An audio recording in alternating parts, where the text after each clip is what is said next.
caso Marielle, que é um crime bárbaro que aconteceu no nosso país e que até agora não tem a resposta correta, né, adequada, não tem, né, a resposta de quem mandou matar Marielle.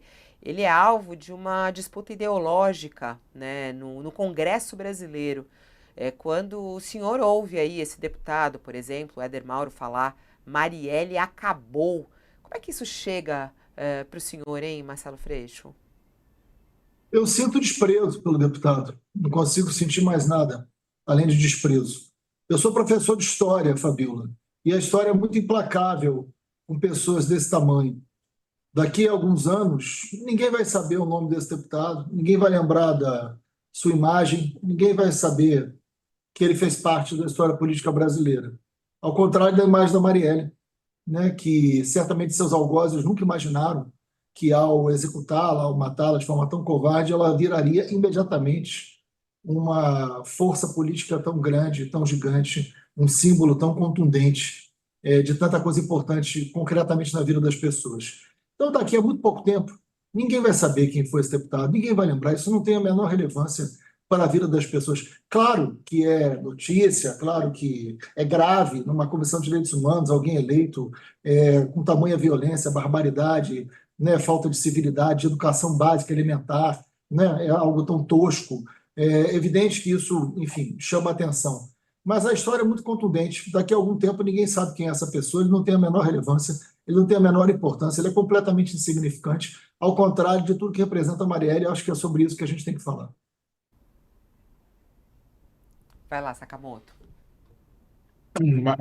Freixo, bom dia, obrigado pela sua presença aqui no All News.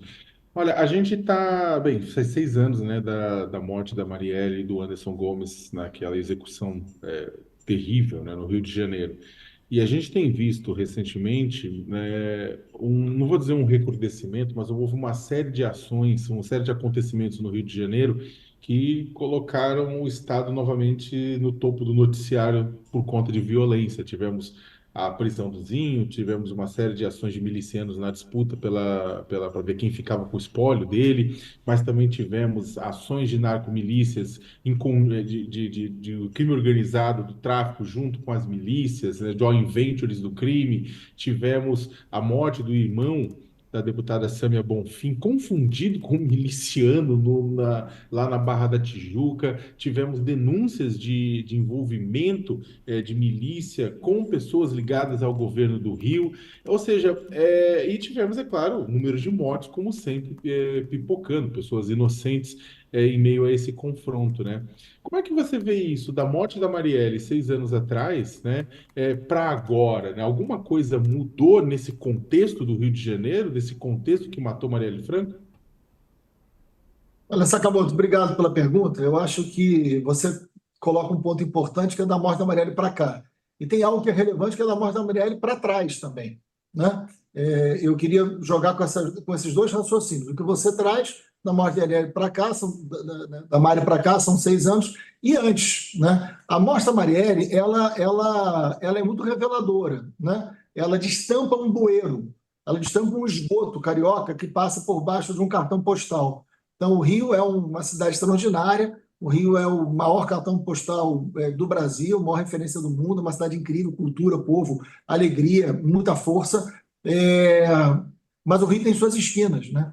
O Rio tem suas esquinas que a gente precisa debater, que a gente precisa enfrentar. Enfim, muita gente faz coisa boa no Rio de Janeiro há muitos anos. Então, quando acontece a morte da Marielle, começa a investigação, Sakamoto, você acompanhou muito de perto, começa a se falar, como nunca tinha se falado antes, de algo que era muito restrito a quem conhecia o assunto da segurança pública. Escritório do crime, Adriano da Nóbrega. Quem é que falava de Adriano da Nóbrega antes da morte da Marielle? Quem que falava do Rony Lessa? Quem que falava do escritório do crime? Quem falava da relação de jogo do bicho, milícia, parlamento, instituições, né? Assim, nós falamos da milícia na CPI das milícias 2008, né? Marielle fazia parte da equipe, inclusive.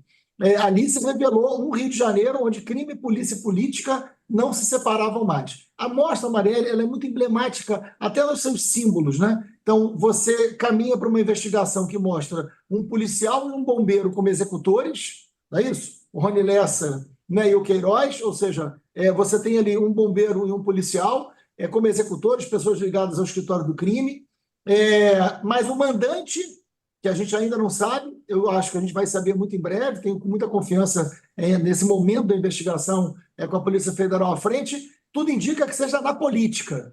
Eu não vou avançar sobre isso, porque quem tem que falar da investigação é quem investiga, mas tudo indica que é na política. Então, é a política usando a polícia para fazer um crime contra a democracia. Isto é uma síntese muito profunda sobre esse Rio de Janeiro. E a Mostra Marielle para cá, né? A Mostra Marielle para cá, ela vem só revelando este Rio de Janeiro profundo, onde lá no relatório da CPI, a gente abre o relatório com essa frase: crime, polícia e política não se separam mais no Rio.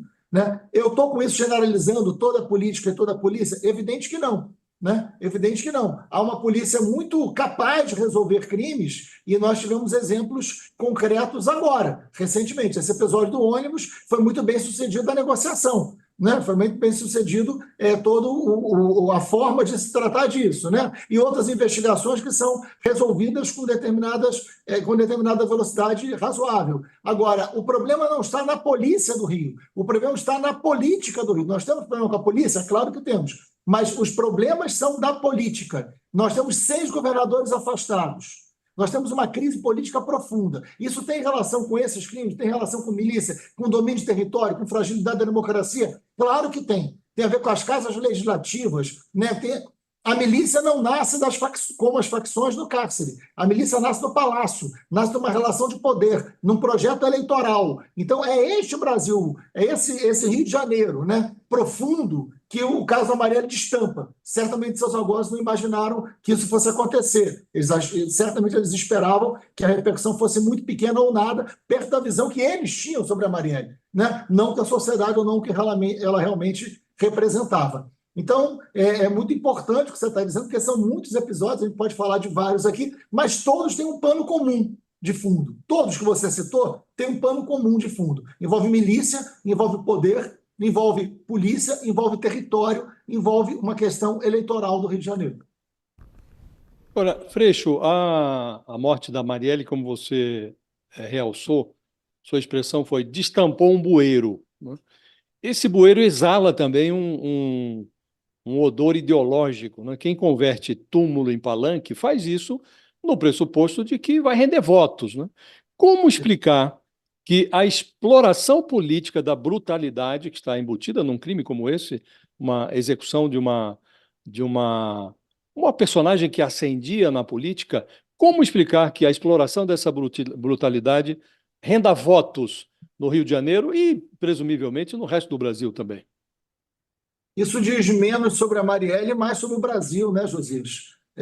A sua expressão é muito boa. Quem faz de um túmulo um palanque eleitoral. Né? Se você me permitir, eu vou usar isso, porque é exatamente isso. A gente tem uma política hoje, né? Os Engenheiros do Caos nos aproxima de entender um pouco isso, um livro muito importante, né? Onde a verdade vai se aproximando do lugar do conforto e há uma disputa de linguagem onde você pode falar a maior barbaridade, você pode cruzar todas as fronteiras civilizatórias, todas as fronteiras razoáveis de uma relação política representativa para conseguir likes e para conseguir dialogar com o seu grupo, né, político. Enfim, o que é muito ruim para a democracia como um todo, para o sistema democrático brasileiro. O que aconteceu, e isso vai ganhando espaço, né? Isso vai ganhando espaço. Então, isso dá notícia, isso tem visibilidade. Né? A pessoa não está preocupada em ser considerada um monstro por um setor. Ele está preocupado em ser considerado alguém pelo outro setor que falou aquilo que o outro queria ouvir. Então, é uma irresponsabilidade muito grande. Essa, sim, é uma página política, é a mostra política, né?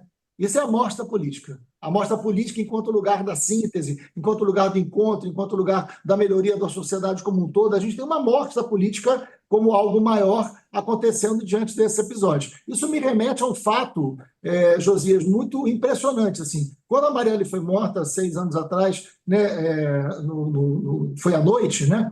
Eu fui avisado, imediatamente fui ao local do crime e eu cheguei no local, o corpo da Marielle e do Anderson ainda estavam dentro do carro, né? E eu que avisei a polícia, eu cheguei junto com a polícia, enfim, a gente ficou ali numa coisa muito dura e confusa, não é simples.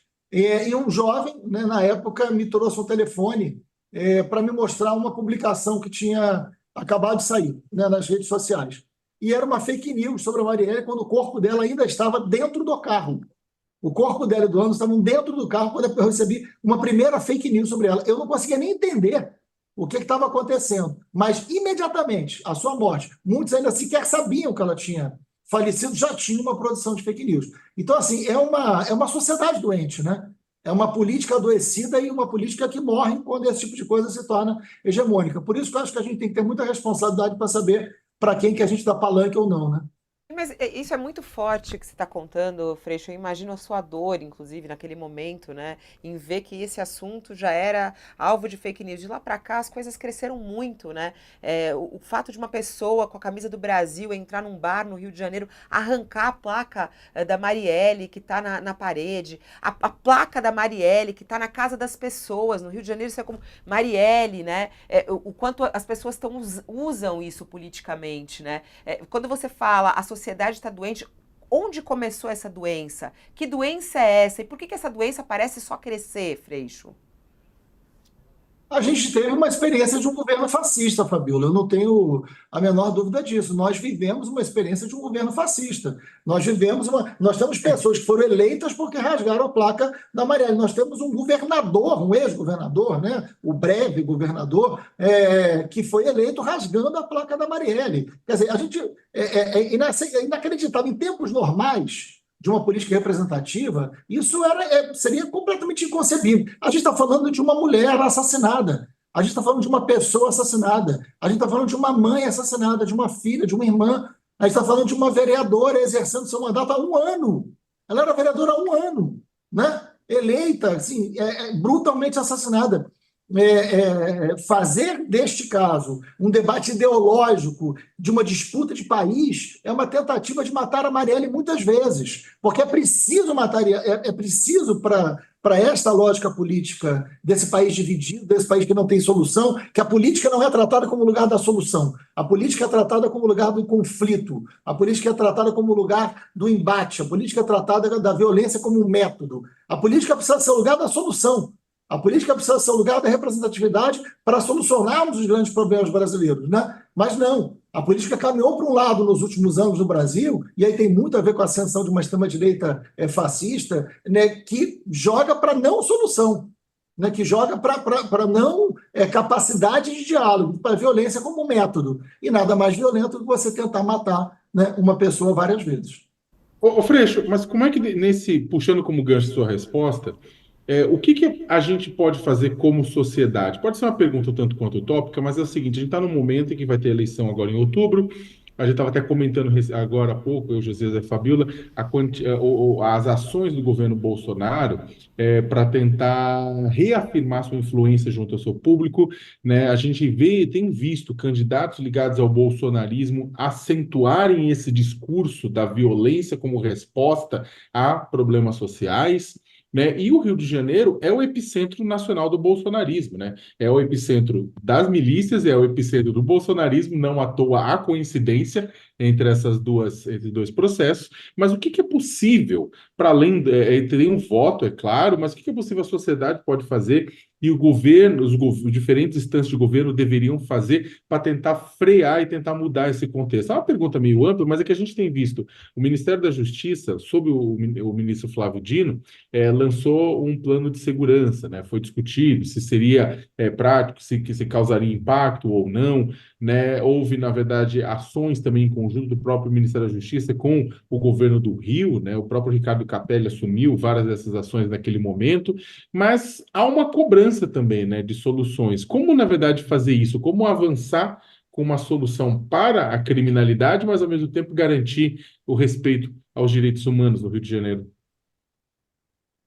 Claro, Sakamoto. Não acho a sua pergunta utópica, não. Eu acho a sua pergunta pragmática, inclusive. Eu acho que a gente está vivendo um momento onde isso que você está trazendo é pragmático, né? A gente precisa ser pragmático. Então, eu acho que a gente passa por uma necessidade de um grande pacto no Brasil. Nós vivemos um grande pacto na Constituição de 88, né? Nós vivemos o Brasil já passou por necessidade de grandes pactos na sua história.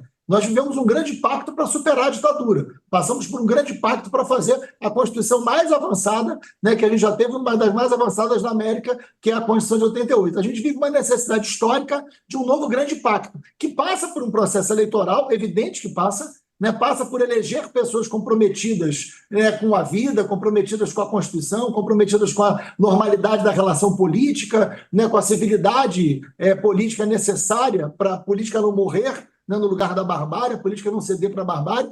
Agora, é um grande pacto envolvendo um conjunto da sociedade que não é só eleitoral. Um pacto entre o papel da imprensa, ou a imprensa não foi perseguida e não viveu momentos muito difíceis nesses últimos 4 anos na ascensão do fascismo. A vida de vocês foi uma vida normal, como jornalistas? Evidente que não, né? A vida dos opositores foi normal? A vida das mulheres foi normal? Né? A vida dos mais pobres foi normal? Não, não foi. Então, a gente precisa de um pacto, né, um pacto democrático nesse país, que vai passar por um entendimento eleitoral municipal de cada cidade, mas vai também passar pelo papel das instituições, chamando o judiciário, chamando o executivo, chamando partidos políticos, para que a gente possa pensar o que a gente quer nesse Brasil.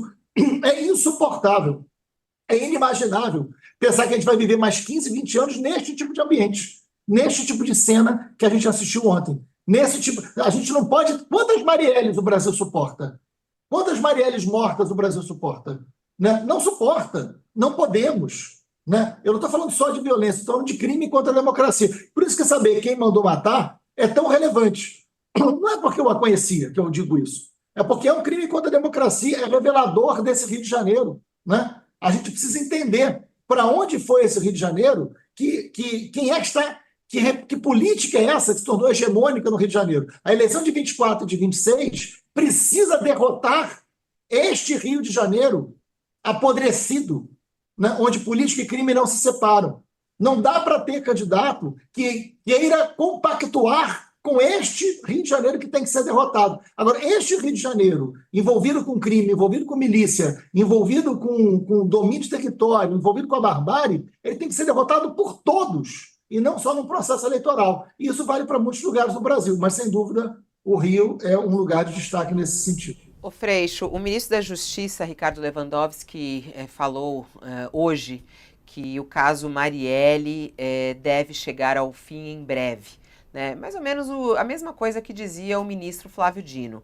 O ministro da Justiça atual, né, o Ricardo Lewandowski, disse em entrevista ao jornal Globo que em breve o desfecho das investigações sobre o assassinato da vereadora Marielle Franco e do motorista Anderson Gomes virá à tona. Ele diz: vamos resolver. As investigações estão avançando mesmo, disse ele. O inquérito é sigiloso e o ministro não se mexe nos inquéritos que são levados. Mas as notícias que temos é que nós vamos encontrar os criminosos. Espero poder anunciar isso em breve. Que notícias são essas, hein, Freixo? Qual deve ser esse desfecho? Você também tem essa expectativa que essa resposta venha em breve? Por que o ministro fala isso? Eu tenho a mesma expectativa do ministro, né?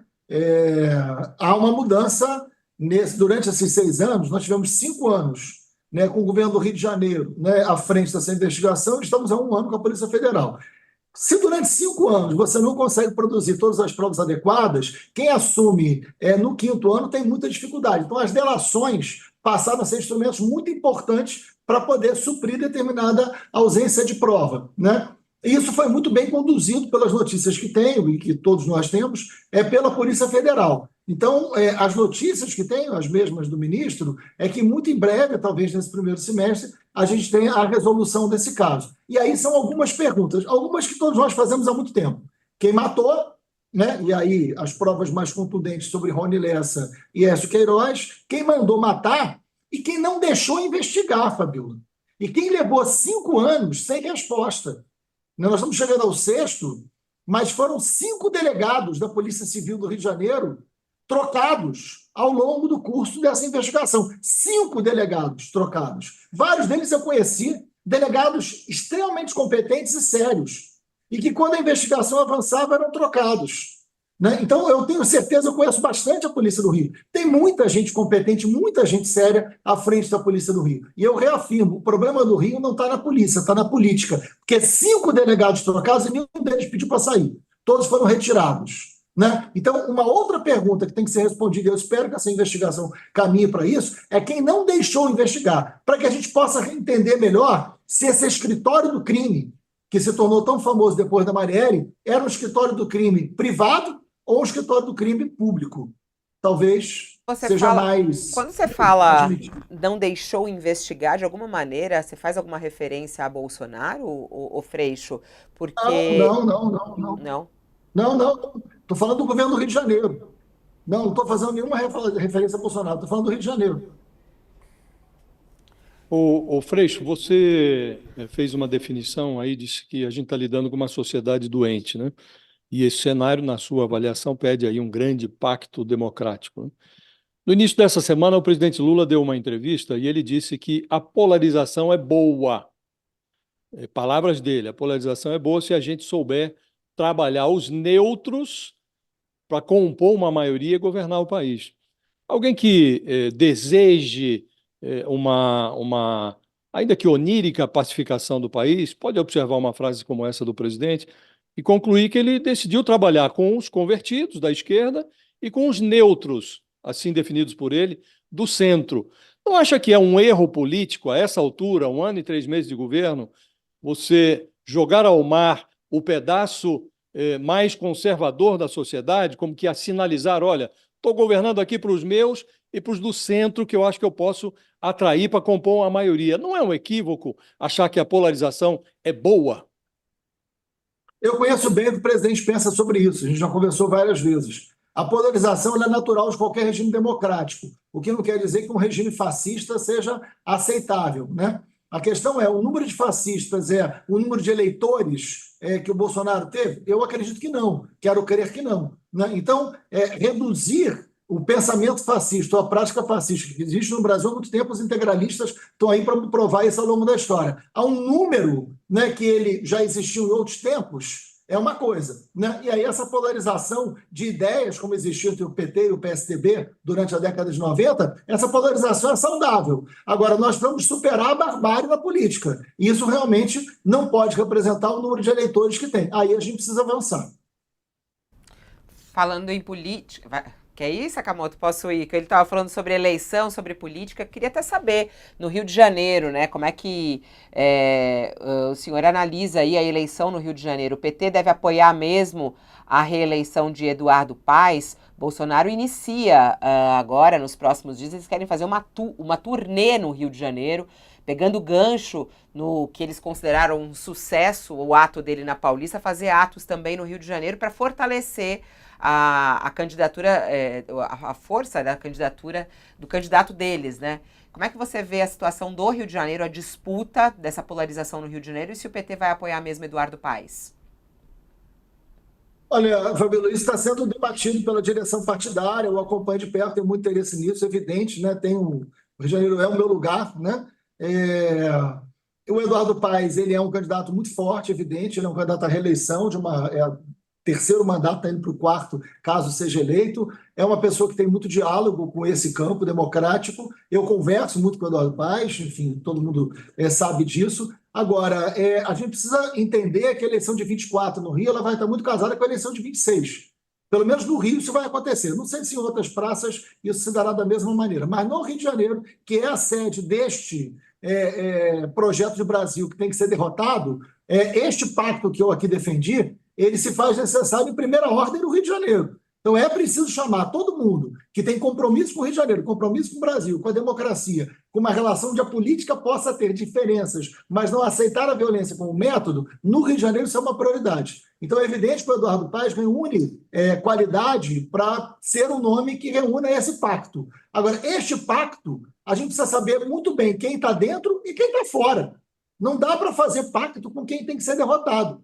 Né? Não dá para sentar com pessoas que representam esse Rio de Janeiro ou são responsáveis por ter levado esse Rio de Janeiro para esse lugar tão grave e achar que eles vão fazer parte desse pacto. Não, não vão. Então é um pacto que tem que ter delimitações muito grandes. Né? É um pacto que a gente vai. Não é um pacto só da esquerda, não é um pacto só do centro ou só da direita. É um pacto democrático. Agora, aqueles responsáveis pela barbárie no Rio, aqueles responsáveis, né, por todos os crimes relacionados à política no Rio, não podem fazer parte desse pacto, nem em 24, nem 26. Mas pelo que eu entendi, então, o senhor apoia o Eduardo Paes, acha que é o candidato natural.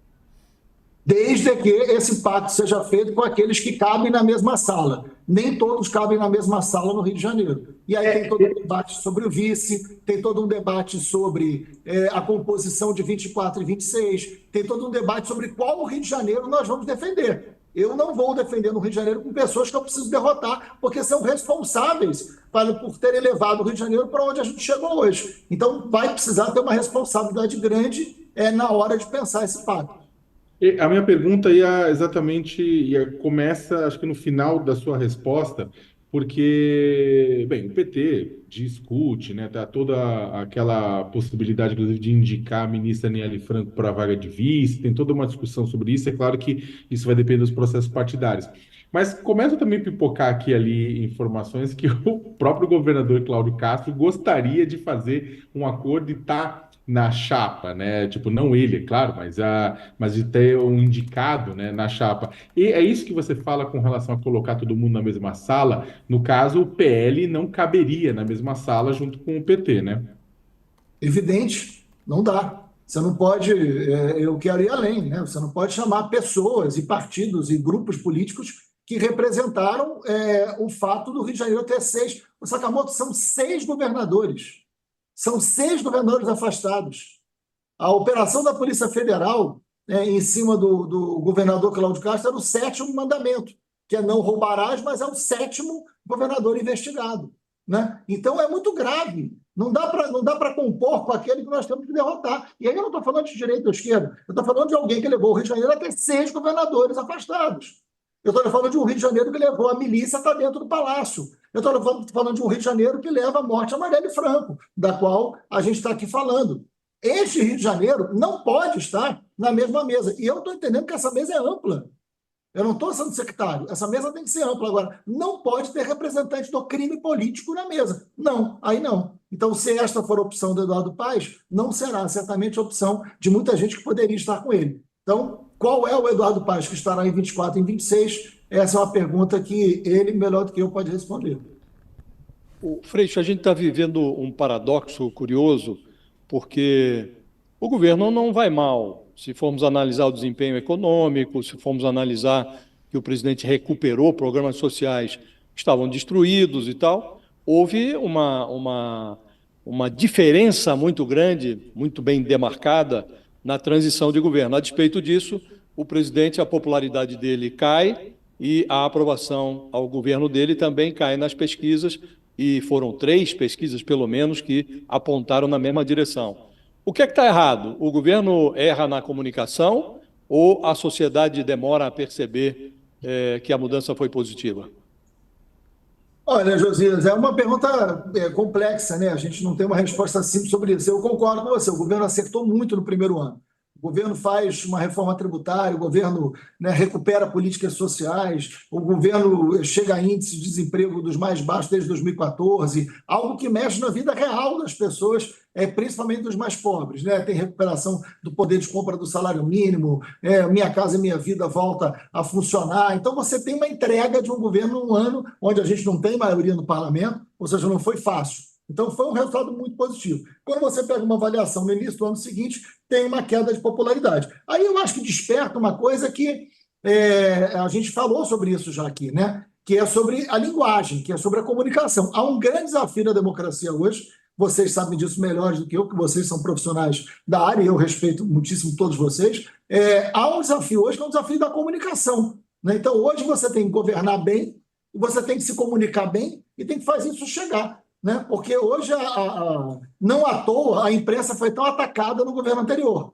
Não à toa. Não à toa tenta se matar a imprensa como lugar da verdade. Não à toa tenta se matar o jornalismo como lugar da fonte, né? Tenta se trocar o trabalho jornalístico pelos grupos de WhatsApp.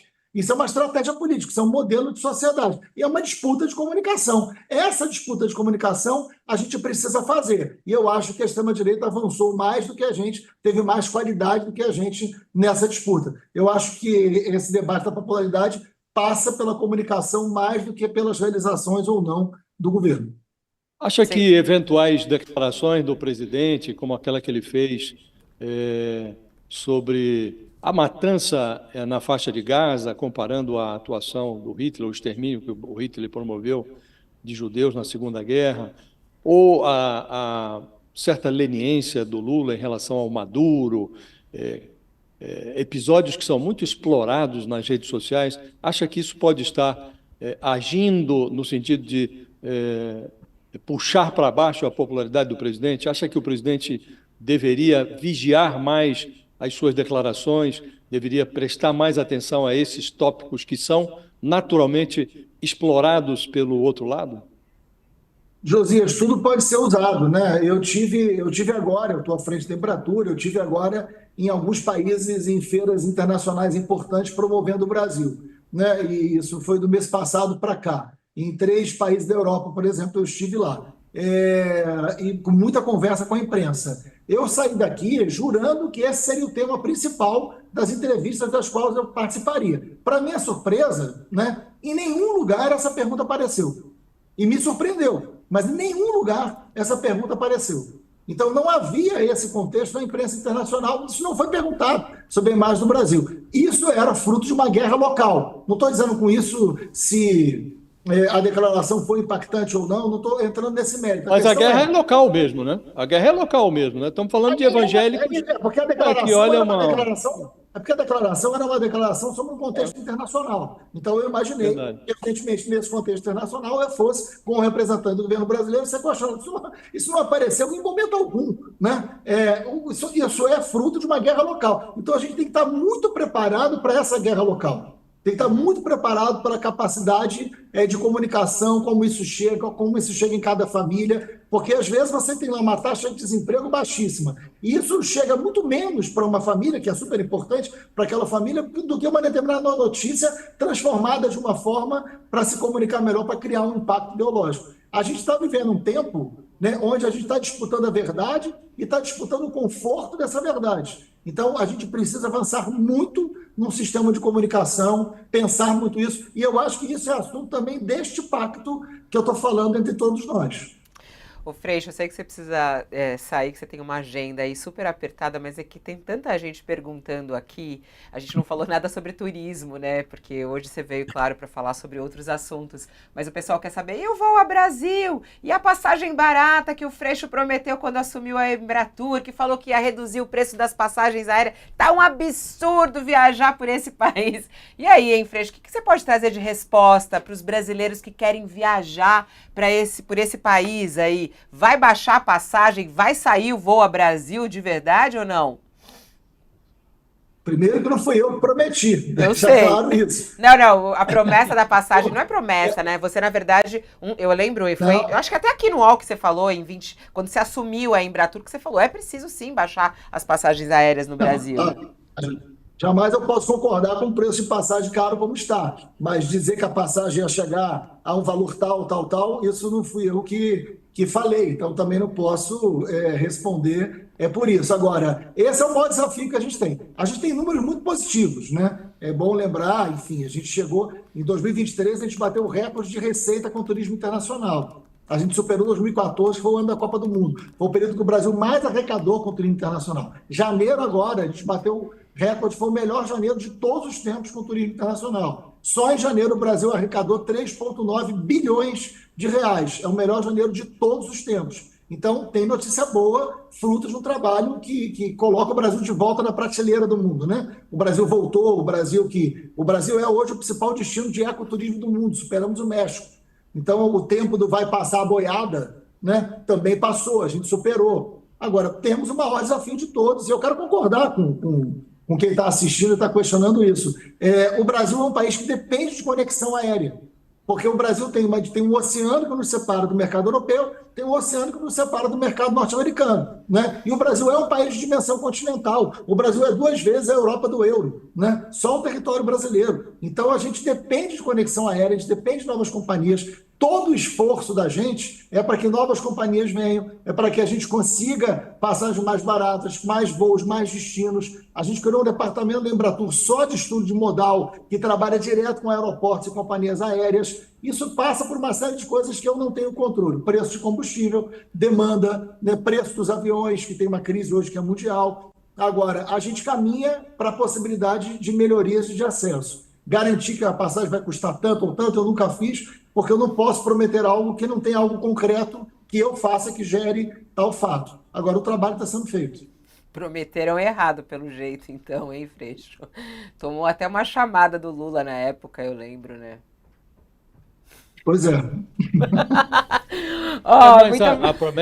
a promessa é bom lembrar, foi feita pelo Márcio Márcio França, né? França. Mas depois o sucessor dele renovou a promessa, né? E tá aí no ar, tá devendo, o governo tá E aí, devendo isso. sobra pro Freixo, que ele fala, ó, não tenho nada a ver com isso. Ó, Freixo, obrigada por ter vindo aqui no nosso programa. É um dia muito triste, né? E, mais uma vez, a nossa solidariedade, inclusive, a você. Eu sei que quanto esse dia 14 de março é um dia de dor, um dia de lembrar esse dia tão forte, tão horroroso no nosso país, e que até hoje a gente vive dessa maneira, né? Com esse ataque que aconteceu ontem, né, lá no Congresso Brasileiro. Um beijo para você e até a próxima. Obrigado, Fabíola. Obrigado, Josias. Obrigado, Sakamoto. Hoje teve uma frase da Mônica, né, viúva da Marielle, muito forte para mim, e é uma grande amiga querida, né? Eu fui muito presente na vida das duas. A Marielle conviveu muitos anos comigo, e ela dizia: eu queria só ter um luto, eu queria só sofrer, mas eu preciso lutar pela memória dela. Então, que a gente lembre que foi uma mulher extraordinária, né? Uma mulher de uma risada marcante, de um som, de uma personalidade incrível, uma mãe incrível, uma filha, uma irmã. Foi essa pessoa que mataram, né? Foi essa pessoa que tiraram de nós. E, enfim, entender isso e poder humanizar um pouco mais o debate.